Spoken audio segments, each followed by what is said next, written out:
নমস্কার বন্ধুরা, আমি Madhumita. Welcome to my channel. আপনাদের সকলকে স্বাগত জানাই। আজকে আমি বানাবো তালের ভাপা পিঠে বা তালের কেকও বলতে পারেন আপনারা। এখন তালের সিজন চলছে, আমাদের হাতের কাছে তালটা খুব সহজেই পাওয়া যায়। আপনার কাছে যদি মাত্র 10 থেকে 15 মিনিট টাইম থাকে, তাহলে খুব অল্প উপকরণ দিয়েই আপনি তালের পিঠাটা খুব সহজভাবেই বানিয়ে নিতে পারবেন। দেখুন কত সহজে বাটি থেকে এটা আপনা আপনিই ছেড়ে আসছে। দেখুন ভেতরটা কতটা নরম, তুলতুলে এবং ফ্লাফি হয়েছে। এটা দেখতেও যেমন সুন্দর, খেতেও তেমনি খুব সুন্দর। আপনাদেরকে পুরো ভিডিওটি দেখার অনুরোধ রইল।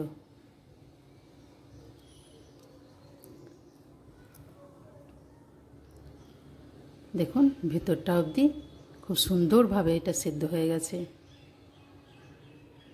এর জন্য আমার লাগবে মাত্র 2 থেকে 3টি উপকরণ। আমি এখানে নিয়েছি 1 বাটি সুজি, 1 বাটি পরিমাণ তালের রস এবং 1 কাপ দুধ।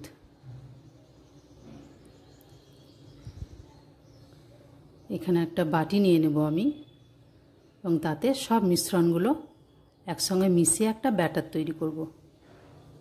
যে বাটিতে আমি সুজি নিয়েছি, ঠিক সেই বাটির পরিমাণেই আমি 1 কাপ তালের রস নিয়েছি। যদি আপনারা এটা বেশি পরিমাণে বানাতে চান, তাহলে আপনাদের পরিমাণটা একটু বাড়িয়ে নেবেন।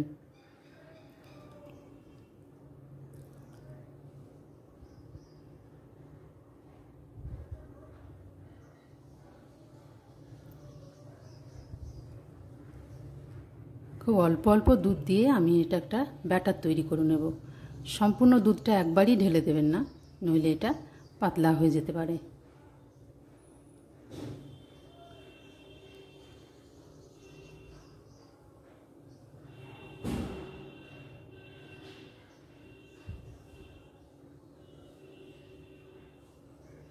দেখুন ব্যাটারটা আমি দুধ দিয়ে ভালো করে মেখে নিচ্ছি।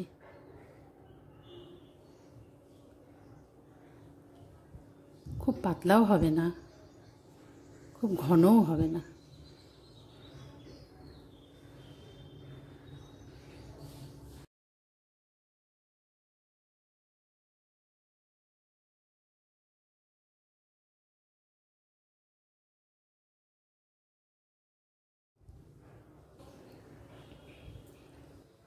ব্যাটারটা এবার ঢেকে 10 মিনিটের জন্য রেখে দেব। এতে সুজিটা কিছুটা ফুলে উঠবে। এবার আমি একটা পুর বানিয়ে নেব। এর জন্য আমার লাগবে কিছুটা নারকেল, এটা আমি কুড়িয়ে নিয়েছি।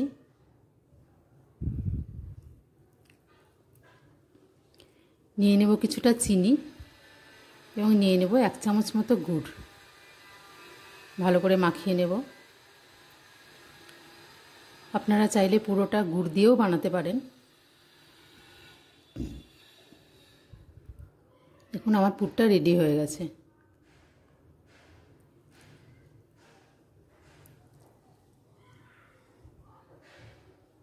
এদিকে আমি একটা কড়াইয়ের মধ্যে দিয়ে দেবো 2 কাপ জল। একটা স্ট্যান্ড বসিয়ে দেবো। জলটা ফুটতে শুরু করবে, তারপর আমি আবার এগুলোকে বসাবো। দেখুন ব্যাটারটা অনেকটা ঘন হয়ে গেছে। দিয়ে দিলাম আরও কিছুটা জল, একটু পাতলা করতে হবে।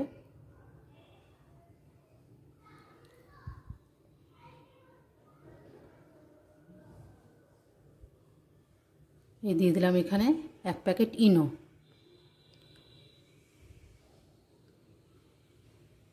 এক চামচ মতো জল দেব, তাহলে সঙ্গে সঙ্গে ইনোটা অ্যাক্টিভেট হয়ে যাবে। আপনারা এখানে ইনো না থাকলে খাবার সোডা বা বেকিং পাউডার এগুলোও দিতে পারেন, একইভাবেই কাজ করবে। এখানে নিয়েছি আমি 4টে ছোট বাটি। বাটি না থাকলে আপনারা খাবার জলের গ্লাস দিয়েও এটা বানাতে পারেন। একটু তেল গ্রিজ করে নেব, সাদা তেল, সরষের তেল, ঘি যে কোনো একটা দিলেই হবে।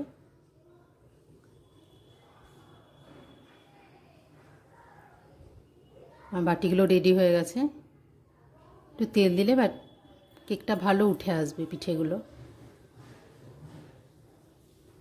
এখানে দিয়ে দেবো প্রায় 3-4 চামচ পরিমাণ ব্যাটারটা।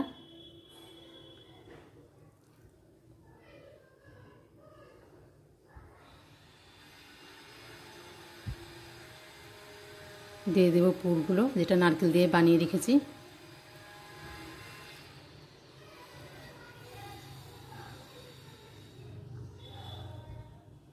আবার কিছুটা ব্যাটার দিয়ে দেব, পুরোটা উপরটা ঢেকে দেব ব্যাটার দিয়ে।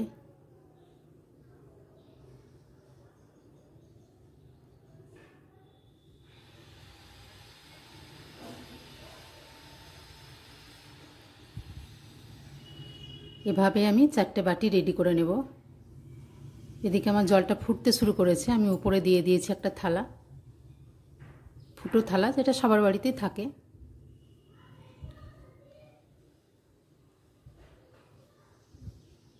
এবং এটা ঢাকা দিয়ে দেবো একটা গামলা দিয়ে। এদিকে আমি নিয়ে নিয়েছি কিছু চেরি এবং কিশমিশ। এগুলো চেরিগুলোকে ছোট ছোট করে কেটে নেব। এটা আগেই কেটে দেওয়া উচিত ছিল, আমার কাটা ছিল না বলে আমি আগে দিতে পারিনি। আপনারা আগেই কেটে ভালোভাবে সাজিয়ে ব্যাটারগুলো বসাবেন। দেখুন আমি বাটিটা খুব সুন্দরভাবে সাজিয়ে নিচ্ছি কিশমিশ এবং চেরি দিয়ে।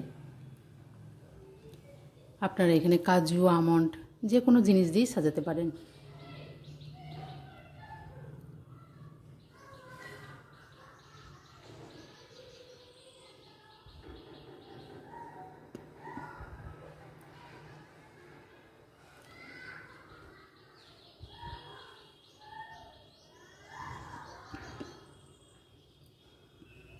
সব বাটিগুলোই আমার সুন্দরভাবে সাজানো হয়ে গেছে।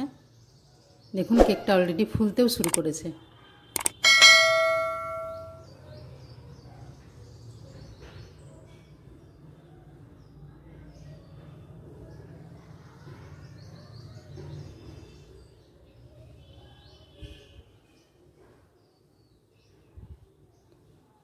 এগুলোকে আমি আবার ঢেকে দেব। 15 থেকে 20 মিনিট লাগবে। ফিরছি আমি 15 মিনিট পর। দেখুন কেকটা অনেকটা ফুলে গেছে, দেখেই বোঝা যাচ্ছে হয়ে গেছে। এটা আমি ছুরিয়ে ভরে একটা দেখে নিলাম, কোনো রকম ভেতরে কাঁচা নেই।